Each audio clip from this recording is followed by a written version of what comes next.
Buenas tardes, en este vídeo voy a explicar un problema de la ley de Charles. Voy a comenzar recordando la formulación de la ley de Charles, que viene a decir que volumen 1 partido temperatura 1 igual a volumen 2 partido temperatura 2. O lo que es lo mismo, la ley de Charles nos viene a decir que si tenemos una masa de gas encerrada a presión constante, un aumento de su temperatura generará un aumento de su volumen y viceversa. Pongamos el ejemplo de un globo. Tenemos un globo a una temperatura ambiente de 20 grados centígrados y que ocupa un volumen de 1 litro. Si nosotros duplicamos la temperatura, pues el volumen del gas también se duplicará en ese globo para una presión dada. Bien, vamos a leer el enunciado que dice que si cierta masa de gas a presión constante llena un recipiente de 20 litros de capacidad a la temperatura de 124 grados Celsius, ¿qué temperatura alcanzará la misma cantidad de gas a presión constante si el volumen aumenta a 30 litros?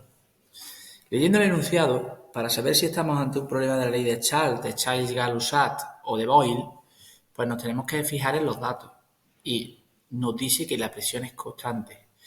En la fórmula de la ley de Charles no aparece la presión, por tanto la presión es constante para el enunciado de esta ley de los gases, lo que ya me indica que nos estamos refiriendo a esta ley en concreto. Además, el resto de datos que nos aportan y la incógnita que nos preguntan son de volumen, 20 litros, temperatura 120 grados centígrados, 30 litros y nos preguntan qué temperatura. Es decir, lo que nos queda son datos de volumen y temperatura, por tanto, me vuelve a indicar que es la ley de Charles.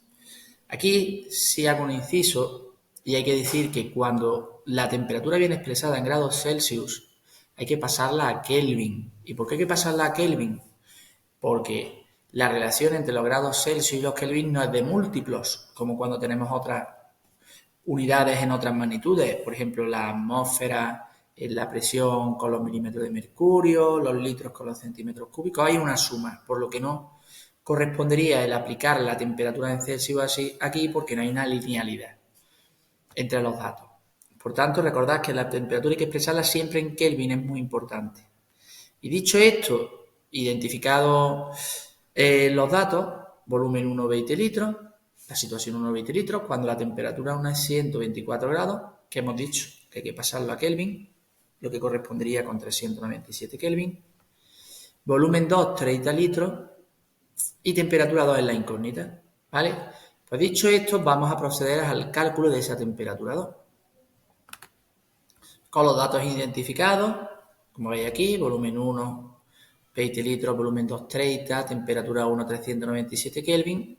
Y teniendo en cuenta la formulación de la ley de Charles, vamos a sustituir donde pone volumen 1, 20 litros. Donde pone temperatura 1, 397. Donde pone volumen 2, 30 litros. Y donde viene temperatura 2, es la incógnita.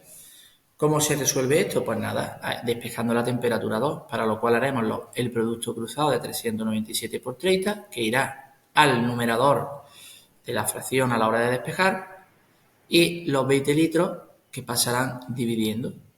De esta forma queda que la temperatura 2 es 595,5 Kelvin.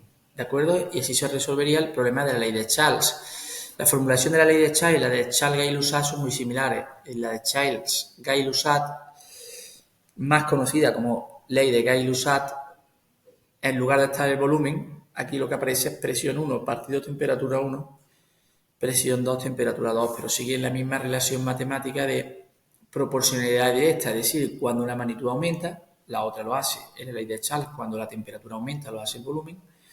Y en la ley de Charles-Gay-Lussac, cuando la temperatura aumenta, también lo hace la presión.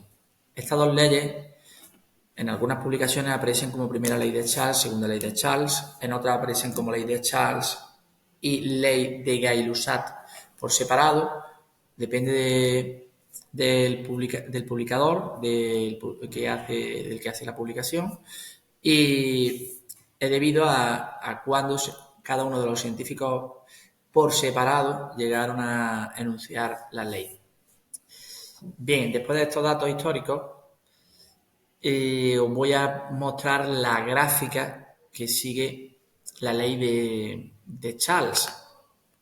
Como sabéis, es una ley en la que hay una proporcionalidad directa, es decir, cuando aumenta el volumen, también lo hace la temperatura, y es una gráfica dependiente, ascendente, va hacia arriba, y tenéis que recordar que la ley de Charles siempre se cumple que la división entre temperatura y volumen va a quedar un valor constante, ¿de acuerdo? O entre volumen y temperatura, porque realmente es lo mismo. Pues nada más, con esto termino los problemas de la ley de los gases, espero que lo hayáis enterado.